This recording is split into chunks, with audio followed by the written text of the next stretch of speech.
A week in sports talk with your hosts Mike Reeves, Matt Banks, and Greg Green Bay Bowman. Coming live from the Minuteman Press Studio, here's your hosts. What up, everybody? We got an exciting show, episode 5 today. Here in just a few seconds, we're going to be calling a live special guest, Shawn Parker, the PA announcer for the Minnesota Timberwolves. So we're excited to have him as our first interviewee. So how are you guys doing today? How's your drive in? A lot better than last week when it's like no I was doubt. going to take my tires off to put skates on. This was actually a lot nicer. Although there was an accident on my way in, not involving me. Well, that's good. Yeah. It's positive. I'm doing great. I'm just happy to be here. Happy for Shawn to join us today. Happy to get a lot of interest in being on the show in the coming weeks as well. So it's going to be lit. All right, well, let's give him a buzz and kick this off here.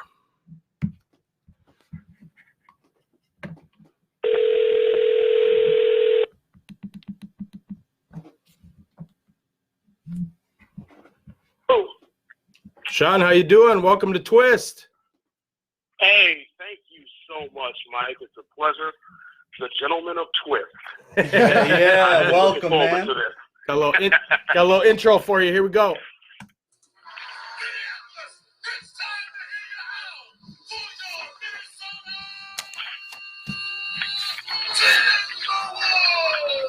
There it is. Listen to that. So we got Shawn Parker with us. Again, he's the PA announcer for the Minnesota Timberwolves. They did announce that. When were you hired, Shawn? It was October of 2017, so it's been a little bit over 2 years now. Nice. So the hire Entering followed my an third season. it was an extensive search, over 400 interested applicants, correct? That is correct, 400, and that is a humbling thing to think about. Anytime I'm behind the mic, I'm like, let me do exactly what they asked me to do because I know that there are 400 other people that want this job. Yeah, no kidding. And you were I remember last season you were going live on Facebook a bunch. Are you doing that this year? I've stepped back on that just a little bit. We have one of the new NBA rules with the coaches' challenges and everything. So we now have a courtside administrator that is at every game. So we have an extra person at the table. Space is just a little bit tight. Yeah. And I like to spread out a little bit when I'm doing those videos. But I'll do a couple of more videos before the season's over. So why don't you give us just a little background on yourself, and then we'll get into some questions. All right, awesome. So I'm originally from the Washington, D.C. area, grew up in the suburbs in Maryland, went to the University of Maryland, studied journalism, wanted to be a sports anchor when I was younger, decided to get out of it, decided a few years ago I wanted to jump back into sports, and I said, you know what, PA announcing seems like something that's cool, so I started volunteering at a local high school in Montgomery County, Maryland. Met my best friend there. He was a former coach and is now a professional DJ. And I got a couple of hookups. I started making some connections. Met the then PA announcer for the Washington Wizards. Oh, nice. He got me hooked up with a couple of jobs. I ended up at George Washington University, a small Division I school. I ended up doing 6 sports there. Wow. Ironically, basketball was not one of them. I was a backup for basketball there. But while I was at GW, just wanted to see, where my skill set was compared to other announcers and whatnot. So I periodically looked to see if there were any pro teams in any sport that had auditions. Just so happened the Minnesota Timberwolves had an audition. I emailed them. They had a slot open. I decided, since I'd never been to Minnesota before, I'd fly up here and just see where I shook out. And 3 rounds and 400 people later, they picked me. And I was just absolutely blown away by that and decided, you know what, this is an opportunity of a lifetime. So I packed up, moved up here, and the rest, as they say, is history. That's awesome, Shawn. Yeah, howl away. That is awesome. So you can find Shawn Parker on Twitter at Main Event Voice and his YouTube channel, Shawn Parker, Shawn with a W. So let's kick it off. Don't forget the Instagram, Main Event Voice as well. That's right. Twitter and Insta I got here. So at Main Event Voice. So let's kick it off with some questions. Benz, why don't you start with one of yours there? Sure. So Shawn, growing up in the DC area, what team was your favorite? So I was a Washington Wizards. Well, let me date myself. I was a Washington Bullets, then Sure. Washington Wizards fan. So I grew up, with the Muggsy Bogueses and the Manute Yes. Bowles and late in his career, Bernard Kings of the world. Really liked them. I also was a Lakers fan. I mean, I think everybody in the country that was my age was either a Lakers or a Celtics fan. Sure. So I really liked the Lakers. But yeah, the Bullets, that was my squad. So I, as a fan, have known frustration over the years.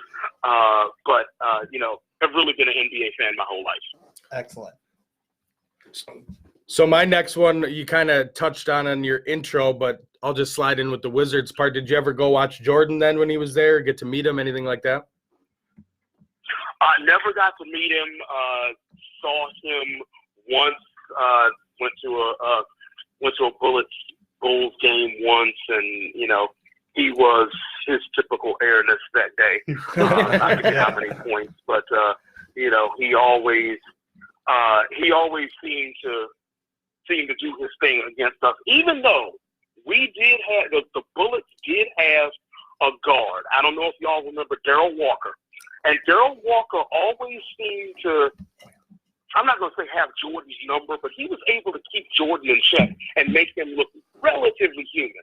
So I did enjoy watching him play against Jordan because, Jordan didn't embarrass him as much as he embarrassed a lot of other people. Nice. Great. Hey, Shawn, thanks. I'm the Wisconsin contingent to this show, so this is kind of a loaded question for you. But what is the most difficult name you've ever had to pronounce over the loudspeaker? Wow, the most difficult. And I'm asking the question mainly because I've had so many people have difficulty saying the name Giannis Antetokounmpo. Okay, and it's funny, and I have a quick Giannis story in terms of his name, as a matter of fact. So the toughest thing, I honestly don't remember what the specific name was, but I remembered when I was at George Washington, one of the sports that I did was volleyball, and I absolutely loved calling volleyball. Yeah. And I remember George Washington played a match against American University, crosstown team, and American University, half of their roster was Eastern European. Oh, I great. took a look at the roster that had like 8 or 9, like 15-letter names, and I looked at that roster and I said, where's the SID? I need help with this. The only time in my life that I was like, I need help with these names because there were just a whole lot of Eastern European names. But for the most part, I think just about any PA announcer that you talk to, they love names like that. They love the multi-syllabic names that they can just roll and flourish. And Antetokounmpo is one that I absolutely love. And the Antetokounmpo story. So we were playing the Bucks, and I was sitting there, and Dave Benz, who was our wonderful TV play-by-play guy for FSN, he comes over to me at halftime, and he said, "Shawn, how are you pronouncing Giannis's name?" And I said, Antetokounmpo.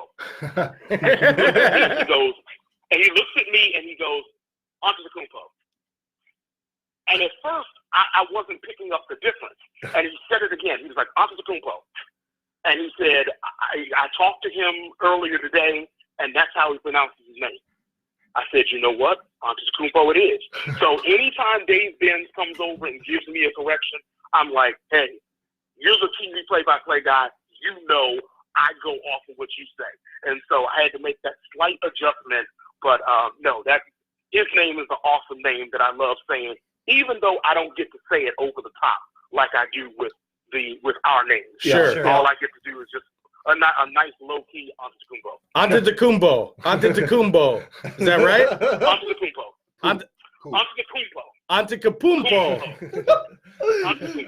We'll leave that to you, Shawn. Benz, you got another question? All right. So my second question for you, Shawn, is going to be, what is your favorite pastime hobby? Favorite pastime hobby? Hogs. Wow, because I do so much stuff.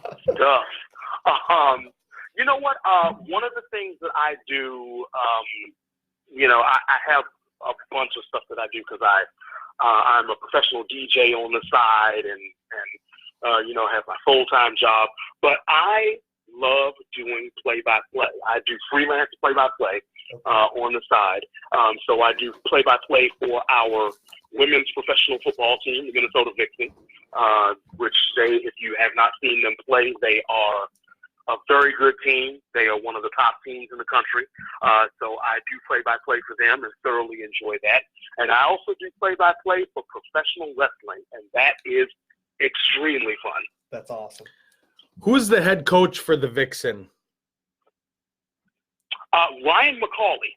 So a couple years ago, there was a guy who went to Burnsville, and I can't top of my mind remember his name, but I swear he was the head coach probably 3 years ago. They recently, about 6 years ago, had new ownership, and I know Laura Brown, who is the co-owner, along with her husband James. She was on the sideline for a couple of years. There was another coach, I can't recall his name, but yeah, Ryan McCauley is the coach now in his second season, and he really has them playing a great brand of football. Again, if you have not seen them, check them out. Season starts in April. So right around the end of the Timberwolves regular season. And it's a fun day. It's a fun day of football. So you mentioned wrestling. Do you have a favorite wrestler of all time? You know what? I'd be hard pressed to go against Ric Flair. I mean, woo! Woo! Exactly. I gravitate. A lot of wrestling fans, they gravitate toward, guys for specific reasons. A lot of people like the heels, because they do all the cool stuff. I gravitate toward the guys that can talk, the guys that are really great on the mic. So Ric Flair, Dusty Rhodes, The Rock, Stone Cold Steve Austin, those guys that can just, turn a phrase and have 20,000 people in the palm of their hand. That's a skill. That is a skill, and that's a skill that I really respect.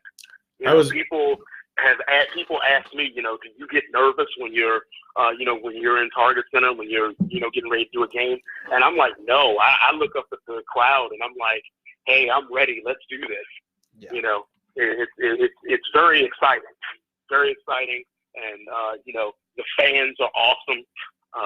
Every fan interaction I've had has been so positive, and even though I did have a couple of longtime fans said, when you first started out, we didn't like you. Rod Johnson had that job for 21 years, and we were used to Rod's style. Yeah. And here you come in, and I'm a little more over the top than Rod was, and they're like, yeah, it took us a few games to get used to you, but yeah, we like you now. So so I got the seal of approval from the longtime fans, so I'm good with that, and I'll run with it. Nice. Yeah, I was a VWO Wolfpack guy. Okay. NWO. NWO. I'm in the VWO. So yeah, NWO Wolfpack. Greg, you got another one? There was a VWO, sir. Well, there was a VWO. So it's the Blue World Order. Oh, that's right. But yeah. That's right, with the blue meaning. Yep. Yes.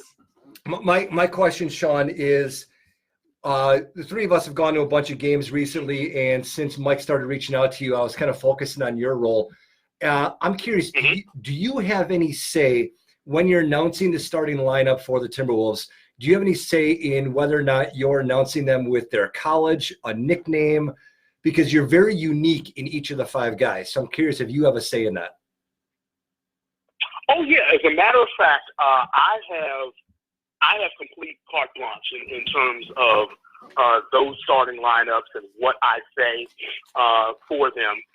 As a matter of fact, little known secret, I actually have a starting lineup script for every person on the roster. So not just the normal 5, because you never know when somebody is going to get inserted into the starting lineup. Especially so lately. I have a sheet, and every single person on that roster has a unique little pitchy starting lineup announcement that I do for them. And I'll run it by my boss. I'll be like, hey, this is what I have written for these guys. And they normally take a look at it and say, okay, that's cool. Or if they want me to do a little twist, a little tweak or something, I'll do that. For the most part, that's all me. Great. Excellent.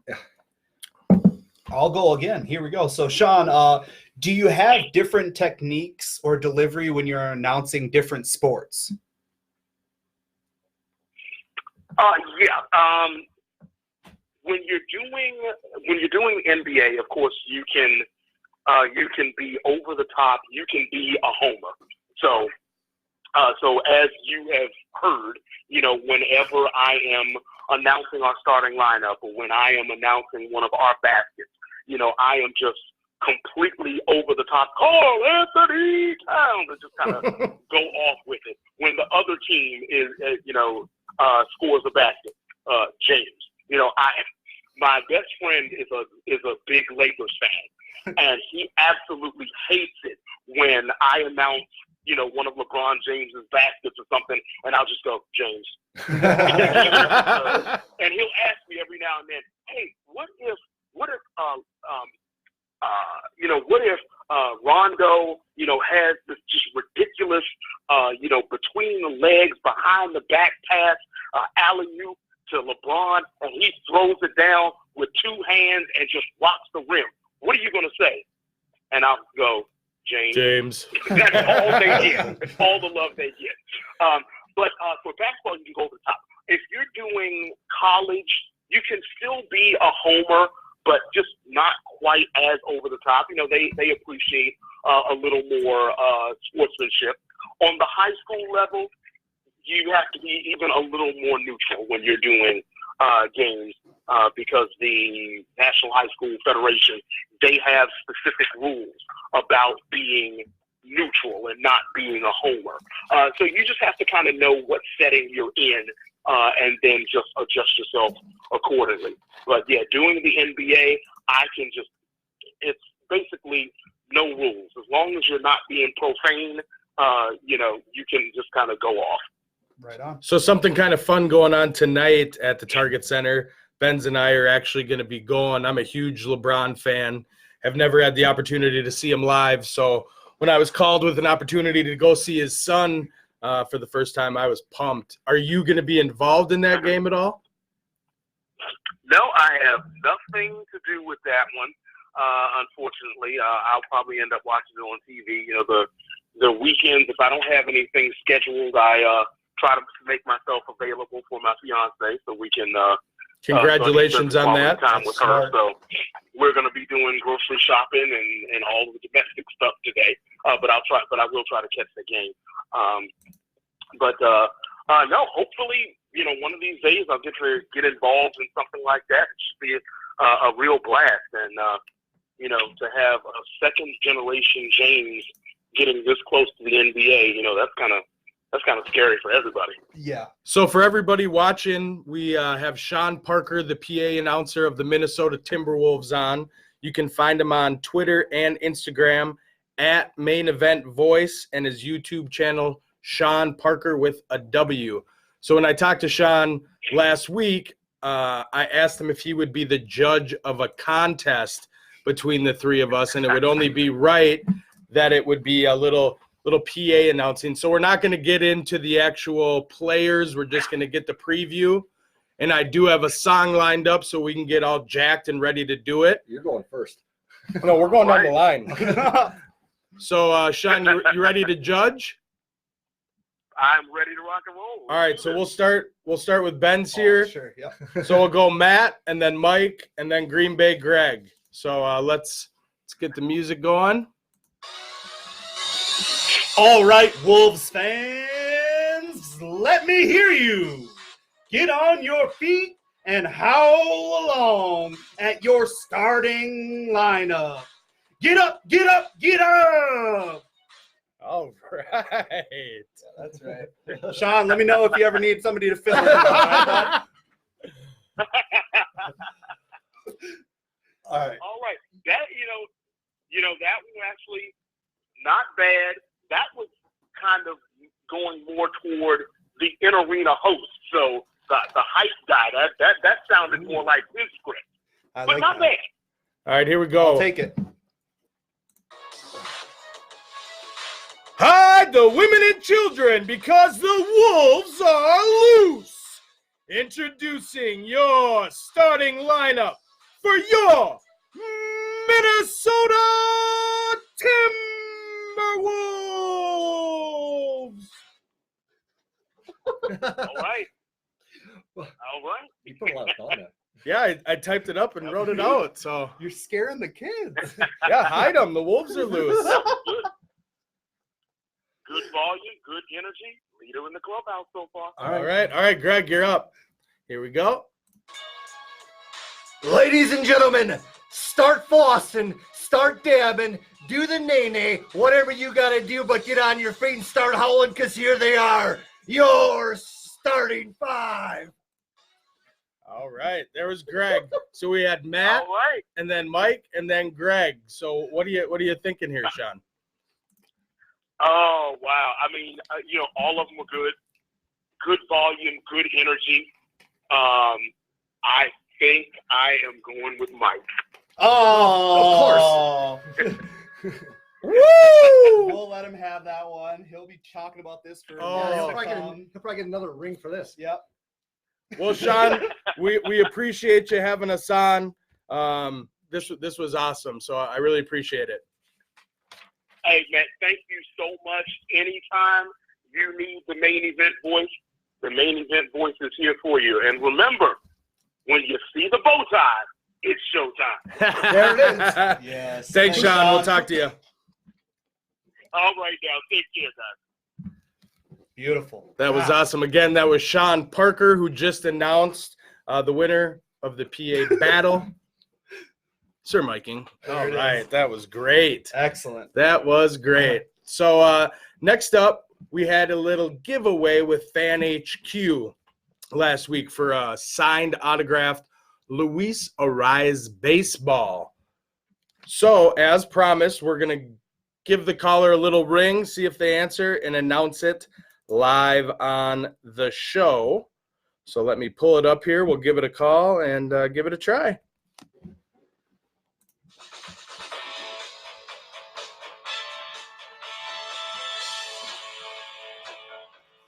Did you actually dial it?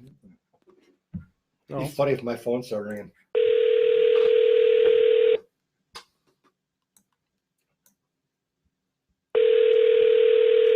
Ethan says he liked it too. So thanks, Ethan. Thanks for the support.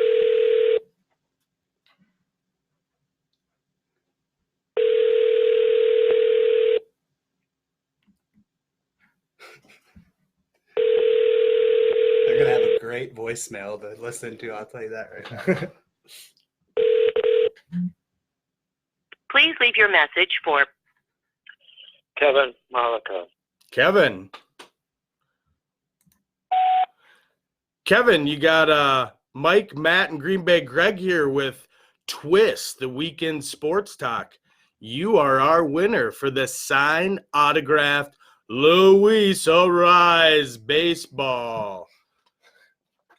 So to pick up your ball, you're going to head to Fan HQ, Ridgedale Mall in Minnetonka. So if you have any questions, you can call there and talk to Shawn, or you can call the Twist line back. So congratulations.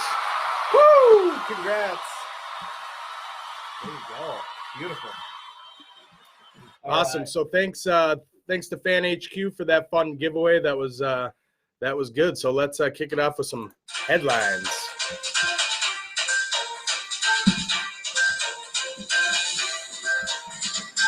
Nay. All right. Beautiful. All right. So our headlines for the week, guys. We got the Gophers rolling past Auburn 30-24 to win the Outback Bowl. What a game. What a W. What a season. Some stats from that game. Tyler Johnson was the Outback MVP. 12 receptions, 204 yards, and 2 touchdowns. Woo!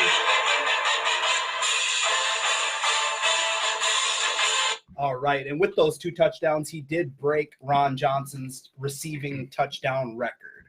So that's awesome to cap off his career as a Gopher and on to the draft for him. Then you got Mo Ibrahim, who rushed for 140 yards on 20 carries and a touchdown. The Gophers offense put up 31 points, 215 rushing yards, and 279 passing yards against a Tiger defense that came into the game allowing an average of 18.6 points, 115 rushing yards, and 208 passing yards per game. So way to go, Gophers. On to the second headline. We have Ski-U-Mah. There it is. Second headline, Ohio State loses to Clemson 29-23. Trevor Lawrence led the team with 107 rushing yards and 1 touchdown on 16 carries. And then he also threw 2 touchdowns for 259 yards. Justin Fields, on the other hand, threw for 2 touchdowns, 2 interceptions, 1 touchdown, and 320 yards. So you can see right there, those 2 interceptions were critical. Also, Dobbins, who most likely will be one of the top backs off the board this year, rushed for 174 yards and a touchdown. Now going on to the big game in the headlines, LSU rolls Oklahoma 63-28. Go ahead and listen to this stat line for Mr. Joe Burrow. We have 493 yards passing, 7 passing touchdowns, 1 rushing touchdown. Go ahead.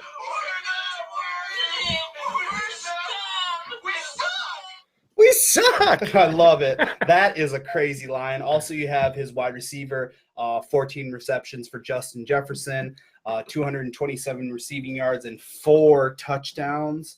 Look for him to go off the board in the first round as well. And then you got Thaddeus Moss, 4 receptions for 99 and a touchdown. So straight cash homie that. Mm-hmm. And then last headline is obviously the national championship will be on the 13th at 7 p.m. That will be LSU against Clemson. So those are my headlines for this week.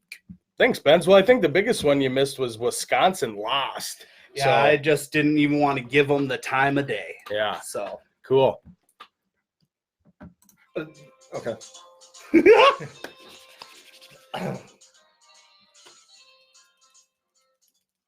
New segment we have is On This Day in Sports, January 4th. 1887, Thomas Stevens is the first man to bicycle around the world, San Fran to San Fran. You think you could do that? No, Me neither. I don't care how much time you give me. I wouldn't do it. Shakopee to Burnsville. I'd have a tough time doing that. In 1920, the first black baseball league, the National Negro Baseball League, was organized. In 2000, Tom Fears, College and Pro Hall of Fame DN coach, NFL champ of the LA Rams, dies at 77. And one we all know, 2015, Stuart Scott, ESPN analyst, dies of cancer at age 49 on this day in sports. It's that I can say I gave it everything I had. I mean, every week, so, and maybe it means an interception on 4th and 18 when you're down 10, because I don't care that it's going to say 2 interceptions. I really don't. It's just like I ain't quitting. So I think that doing it with so many guys over 14 years and going to the locker room, win or lose, and I can say, thank God, we're short. We fell short, or we won. But shoot, I couldn't tried any harder. So the Chargers have a tough decision to make this offseason. They can either give it one more go or start life after Phillip Rivers, as they are set to embark on a new journey in their new stadium. So Phillip Rivers, does he stay or does he go? I think that what you're going to see is I think that they're going to sign him to – I think it's going to be a one-year type deal, or, it's going to be like a Tom Brady type thing where it's going to be 2 years, but actually it's 1 year. They're going to draft his successor. I think he's that type of guy. His wife, I think, is pregnant with their 9th child. 50th. So he's got plenty to do. But he is one of the ultimate good guys in football. I really like him, and I love that clip that you used because it personifies him. He's willing to take a chance, doesn't care what the stat line says, which is why having his receivers are great to have for fantasy purposes because he never feels they're out of a game. Yeah. They can be down by 21 points with 3 minutes, and he's going to be throwing the ball deep. So he's just one of the really good guys. I hope he goes one more year and actually mentors his successor. That's what I hope for. Sure. I think that he may actually be moving on, depending. I mean, I do like the Colts. I think that they're really in the bargain for him just because their head coach, Frank Wright, was quarterbacks coach to Rivers and always referred to Phillip as the smartest guy. So that right there, just having that relationship, I do like the Colts. Also, depending on what Jameis Winston does as well, having the Bucks in that talk as well. Those are the two teams that I would most likely keep an eye on. Well, I think he's gone. You got that feel all year long that he's just kind of playing his last one out. I don't think he's done by any means. Like Ben said, the Colts, the Titans, Rivers would join a team with a solid running game, young playmaker, especially A.J. Brown breakout year. Yeah. The Panthers still don't really know what they're doing. They don't have a head coach as of yet. The Bears would be a scary one for me, depending on, have they guaranteed him that he's going to coach next year? Are they still kind of waiting? That's just it. Yeah. Sure.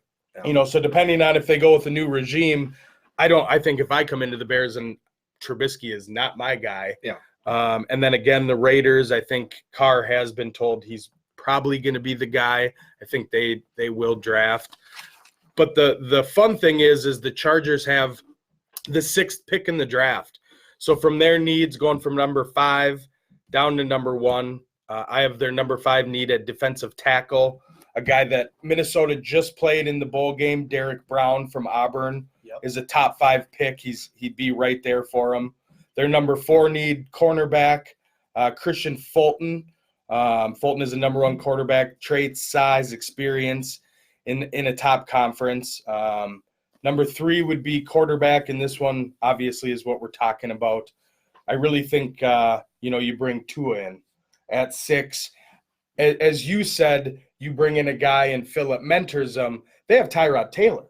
Yeah. So you bring in Tua and you have Tyrod. I mean, the Chargers love Tyrod Taylor. Yeah. Phillip almost got benched numerous times throughout the year, or at least we heard about it. Yeah. So I think you draft Tua, who's coming off an injury, and you have Tyrod started off, and I'd say probably by week 4, Tua's in and healthy again. Number 2 need receiver, CeeDee Lamb is my number 1 guy there. Yeah. Yeah, beast. Monster. I cannot wait for this draft. This draft is going to be be good. So that's kind of where I'm at with that. We did kind of touch a little bit on the coaches. So let's talk about the coaching carousel.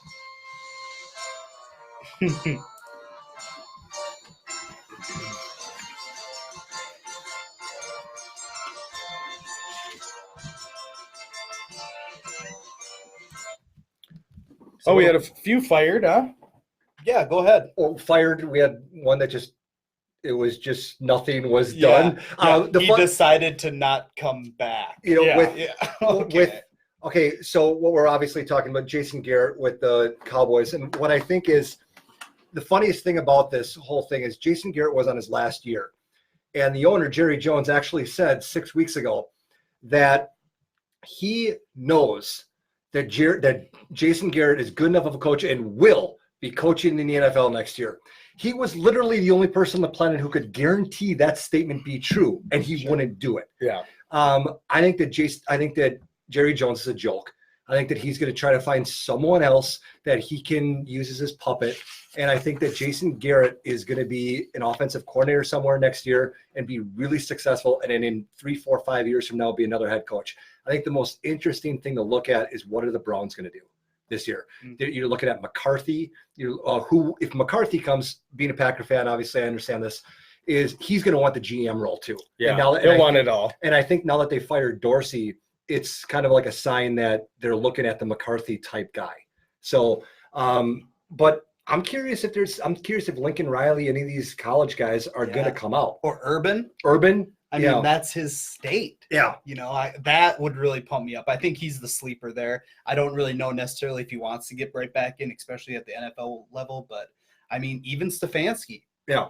I mean, he was there last year. He was their runner-up. Yep, the runner-up. And a lot of guys really liked him, but Dorsey had the last call, and Dorsey decided to take Kitchens. Here's actually what I heard a lot. Now, you guys might get upset with me. Is I heard that after this season, the Cowboys might actually try to get Zimmer and give draft picks for him, and then Stefanski would just move into the Vikings, into that role with the Vikings. So that was one of the most interesting things that I heard, because it's not talked about because there's no vacant head coaching position. Sure.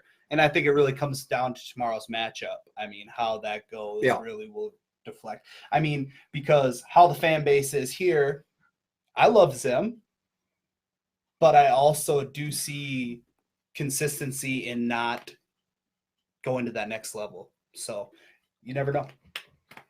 So, yeah, the firings were Freddie Kitchens of the Browns. Kitchens was fired December 29th. Hours after the loss in a 2-4 Bengals team. Pat Shurmur, ex-Viking, now an ex-Giant. Ron Rivera, slashed by the Panthers, but then hired by the Redskins, who they also brought Jack Del Rio in as their defensive coordinator. And then, as we talked about, Jason Garrett. So best positions or best coaches available for each slot. You touched on Mike McCarthy. Yeah. I heard the Giants are going after him. That doesn't surprise me either. New York's market. It doesn't surprise me that the teams like the Giants, the Browns, that have been kind of going through this lull for a couple of years would bring in a guy with NFL experience versus a team like, like the Redskins are going to go after, the Rivera. It's just, it seems like right now that the trend now isn't to that next young 30-year-old. Next McVay. It's who's the seasoned guy that we can trust. Sure. Well, the Cardinals didn't go that route. They brought in, what's his nuts from what's its place? What's his name? Cardinals new coach. Oh, I don't know who they went on that trend, and I think Kingsbury. Cliff. Who's like 10 years younger than me. KK. Yeah. So I think you are right. From a Browns or Giants, they're not going to take that Hail Mary on necessarily a college coach unless it's Urban Meyer. Or Lincoln Riley. But Lincoln Riley to the Cowboys, I think, is the biggest thing. That they do want Zim because their defense is really what let them down this year. They have the number one passing offense and rated offense all year, so that you bring in a Zimmer-type coach to solidify a young, good defense. Sure. But to me, you just get a good defensive coordinator. You bring in Lincoln Riley for the Cowboys. He's flashy.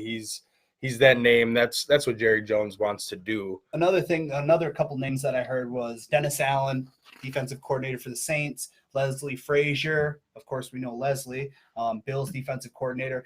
Rule, who is the Baylor head coach in college, and then Josh McDaniels, who every year his name's brought up, and every year he turns it down because he's hoping to stay on the hook with the Patriots once Belichick steps away. But will he get tired of waiting? So, a big sleeper I had, Byron Leftwich. Yeah, I saw that name. So he was the Cardinals offensive coordinator last year. Yeah. He stepped into that same position for the Bucs. What did I have here? Limited coach. So the Buccaneers offense was the best in franchise history under his tutelage. Sure. It finished top 5 in scoring for the first time ever, and Winston's 5,000 passing yards were 8th most in a season in NFL history. And you don't even think about that with Jameis. All you think about is, 30 touchdowns and 30 picks. Yeah. But to throw for over 5,000 yards, that's the potential people had seen in him, and that's why he's going to be asking for about $30 million. mil per interception. And right along that vein too, you got Kellen Moore, who's sitting at the Cowboys. Yeah, Looks like he's 12 years old. Yeah, correct. But it's an easy swap. They liked how the offense ruled, but like you were saying, they do need defensive help and defensive-minded coaching. So that's that.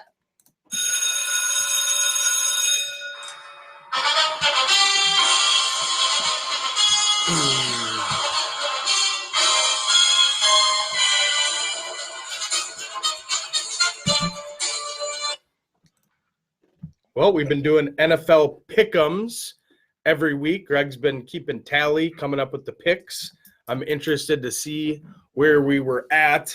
I rewatched the episode, and I told you last week I was pissed after I went first and picked Houston, and I knew it. I called it. I said, this is going to be one I don't get, which I didn't. So where are we at in our – All right, after the regular season, 17 weeks, right now we have Sir Mikey in the lead with 16, closely behind Matt with 13, and making a huge jump after last week. I'm in third place with 12, so it's 16, 13, 12. Did you go from 8 to 12? Yeah. Wow. Yeah, and I'd like to thank the Packers for winning on my behalf, but yet not covering. Yeah. Because you guys took the cover. All right, so going forward for the next couple weeks, what we're going to do is we're just going to pick every playoff game. So there's 4 games this week. We've been doing 5. The first week we did all the games. So we kind of broke it down. First game we have is Bills against the Texans. The Texans are 3-point favorites. Who do you guys like? Go ahead. Oh, I'm taking the Bills. Really? Yep. Okay. I will go with the Texans. I will also go with the Texans. Yeah. Oh, they're trying to creep up on me. Yep. Trying to creep up on me. I'm just going with the Texans simply because you got experience at the quarterback position. There is one obvious reason why to go with the Texans. Yeah. Justin James Watt will be playing this week. Okay. All right. Next game, Titans versus the Patriots. The Patriots are 5-point favorites. That, for those of you at home, that's -5 for the Patriots. So, Matthew, you want to start this one? Sure. Okay. This will be my upset of the week. Okay. Well, one of the upsets of the week. So I will go with the Titans to win this game. Taking the points. Yeah. All right, I'm going to go with the Patriots. This just seems like the type of game where Bill Belichick's going to remind everyone that he's Bill Belichick. That is correct. Yeah, you don't mess with Belichick at Gillette. First one, Patriots. Do you know, how about this? Who was the last quarterback to beat Brady at Gillette? Peyton Manning. Neither. Joe Flacco. Joe Flacco. I thought you were going to say Joe Webb. Like That would have been awesome. The Webinator. Incorrect. All right. The next game we got going on here is why they build buildings with all these lights in Vegas. This is the most interesting number I've ever seen for a playoff game in the first round. Vikings at the Saints. Saints are 7.5-point favorites. Yeah, I don't like that. That is an interesting number. I'm starting it off. Go ahead. I was going back and forth on this game. I think 7.5 points is a lot for a playoff game, but I'm going to take the Saints. This screams the Vikings trying to play catch up, and then Drew Brees just saying F it, and then throwing another one. So I'm going to take the Saints. I'll give you the points. This is how we go. We win every game. To the Super Bowl. Oh, oh. I'm guessing that means you're going to take the Vikes? Since you didn't last week, and I got that one. Yeah. I covered the spread. Yeah. That was crap. Yeah. Matthew, who do you got? I got the Vikes. I think the Vikes will end up, you ready for this? They will end up winning by a last-second field goal to break the curse. That you heard it here first. There it is. folks. All right. Twist, Benz, the week in sports. He's calling it. All right, last up, because I'm going to have to go vomit Wait. here in a second. Oh, I got the Vikes? he took the Vikes too. Just with your, Yeah, that was all a trick I did to go first on that one. 'Cause I knew you guys would go against me. Who cares? All right, we got the Eagles and the Seahawks Seahawks 1.5 point favorites. I love that. You just have a whole soundboard of things to insult Greg. Correct. Yes. Yes. The Greg Insultinator is what I like to call it. Nice. Eagles at Seahawks. I'm sorry. Seahawks at the Eagles. It is a home game for the Eagles. Yeah. The Seahawks are 1.5 point favorites. Sure. I'm going with the Seahawks. Of course. Sea chickens. Yep. I'll go with Russ. I will as well. Perfect. Yep. All right. All right. That So is your picks for this week. Nice.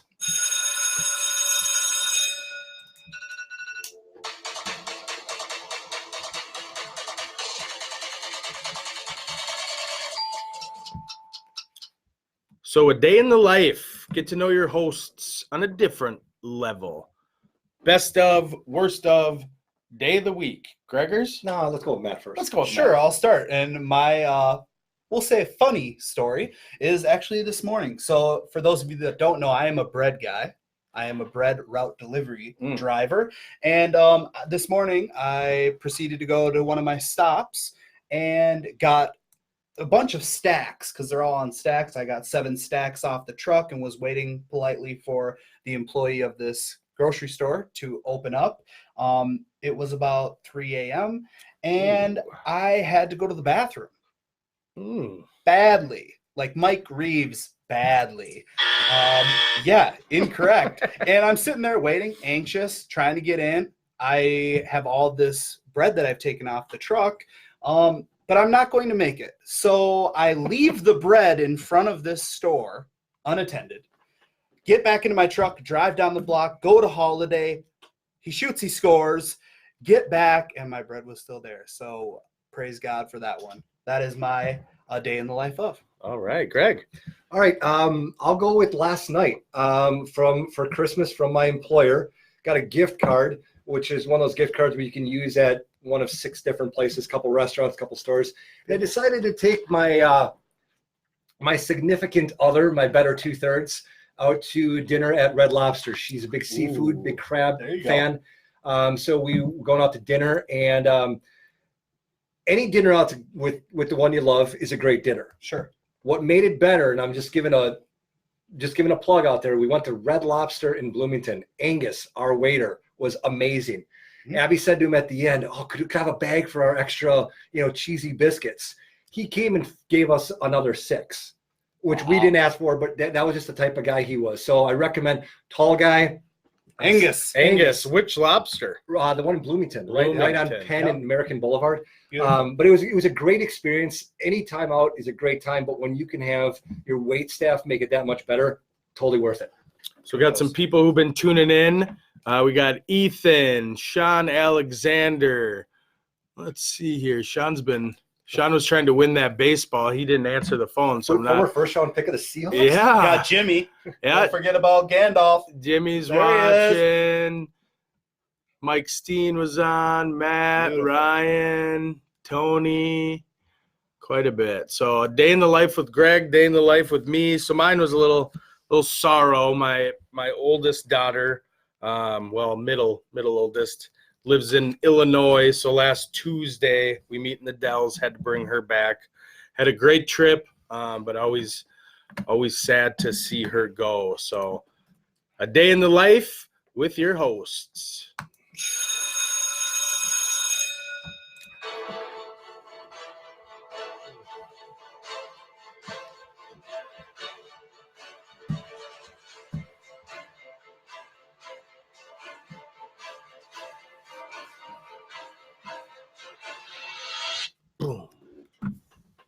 All right. Right now, what we're going in, the next segment that we're going to go into is a player to watch, and the player I have picked for who to watch is pretty obvious for those in this general market. Every NFL quarterback that considers themselves a franchise type quarterback has some cloud over them, and it's something they have to overcome. Some of them never have to, because, for instance, my example is Tom Brady. The question around him is, can he win without Bill Belichick? Well, he may never have to actually answer that question. Then you have Russell Wilson and Drew Brees. Can they win the big one being 5'10"? Well, the big question mark that lingers over Kirk Cousins is he worth, not the dollar amount, but is he worth the first fully guaranteed contract in the history of the NFL? Now, the joke around Minnesota is there's only two people's salaries that you know, your own and Kirk Cousins, $84 million, 3 years. I've never heard that joke. Well, it's a joke that I like to tell a lot. So my point is, this is a great opportunity. Tomorrow's game for the Minnesota Vikings goes along with a team in the 6th spot that wins the Super Bowl. I'm not saying them specifically. There's teams that have done it. My point is, can Kirk Cousins actually play? I don't even think he needs to win. I think that if he plays a game where he stays in punch for punch with Drew Brees, I think that Minnesota fans will be inspired going into next year. If he pulls a dud like he did against the Packers, then they're going to wonder, was he worth half of that guaranteed? Mm-hmm. So what do you guys think? Yeah, I think he's already worth it. Just based on how he has carried the team this year. I mean, he makes the throws. You can see it, though, in the games where he has shit the bed, pardon my French. Wow. Is that literally that's what he's done. In those games, you can totally see it, how frantic he is, how out of sorts he is. And those are usually later in the day games. You know, he's such a structured individual that I have faith in him at the nooner. I think indoors, better yet, I have faith in Kirk. Is he worth the first fully guaranteed contract in NFL history? The answer is yes, because quarterbacks like him don't hit the market.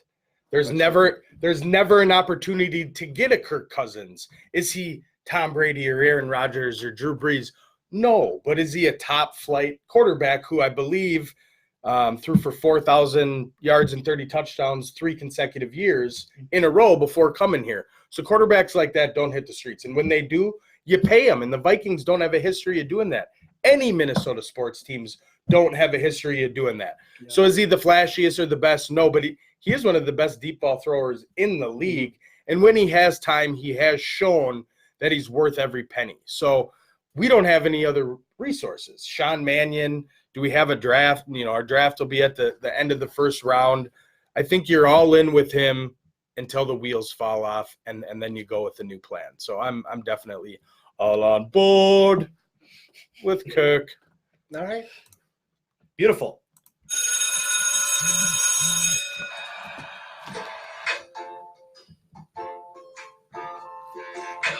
Lately I've been drifting aimlessly.